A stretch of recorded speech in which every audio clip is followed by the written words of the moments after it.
এরপরে প্রশ্ন করেছেন মধু হাসান, আপনি জানতে চেয়েছেন আমার বিয়ের সময় মোহর দেওয়া হয়েছিল 2 লাখ টাকা, কিন্তু এই টাকা যে পরিশোধ করতে হবে তা আমি ভালোভাবে জানতাম না।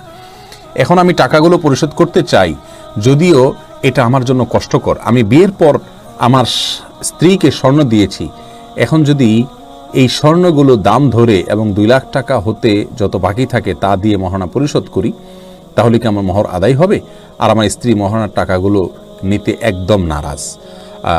ভাই মধু হাসান, আপনার স্ত্রী টাকা নিতে নারাজ তো আপনি বেঁচেই গেছেন। আপনার তো রাস্তা আলহামদুলিল্লাহ সহজ হয়েই গেল যে আপনার স্ত্রী নিজে নিতেই চাচ্ছেন না। আল্লাহ সুবহানাহু ওয়া তাআলা বলেছেন, স্ত্রী যদি তোমাদেরকে মহারণা কিছু ছাড় দেয় ফাকুলুহু হানিআম মারিআ, তাহলে তোমরা সেটা খেতে পারো, ভোগ করতে পারো।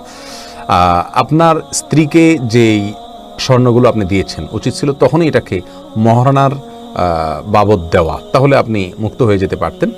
কিন্তু যদি মহারণা বাবদ না দিয়ে থাকেন, এমনি তাকে দিয়ে থাকেন, এখন আপনি বলতেছেন আমি মহারণা হিসাবে এটাকে চেঞ্জ করব, তাহলে সেক্ষেত্রে আপনি হাদিয়াটাকে ফেরত নিয়ে আবার মহারণা হিসাবে দিতে হবে। আর নবী সাল্লাল্লাহু আলাইহি ওয়াসাল্লাম বলেছেন, মুসলিমের হাদিস, আল্লাহ ইদু ফি হিবাতিহি কাল কালবি ইয়াউদু ফি কাইহি, কেউ কাউকে কিছু দান করে সেটা ফেরত নেওয়া, এটা হলো ওই কুকুরের মধ্যে যে কুকুর বমি করে আবার খায়।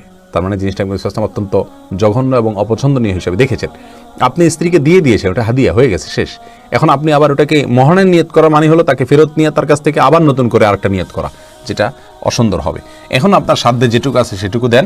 এরপর স্ত্রী যদি আপনাকে সন্তুষ্ট চিত্তে মনের গভীর থেকে সত্যিই তিনি মাফ করে দেন, তাহলে ইনশাল্লাহ আপনি মুক্ত হয়ে যাবেন। আর চাইলে আপনি মহারণাকে ফেরত নিয়ে, যেহেতু স্বর্ণকে আপনি ফেরত নিয়ে আপনি মহারণা হিসাবে এখন দিতে পারেন, যদিও কাজটা অনুচিত হবে, কিন্তু আপনার মহারণা আদায় হয়ে যাবে ইনশাআল্লাহ।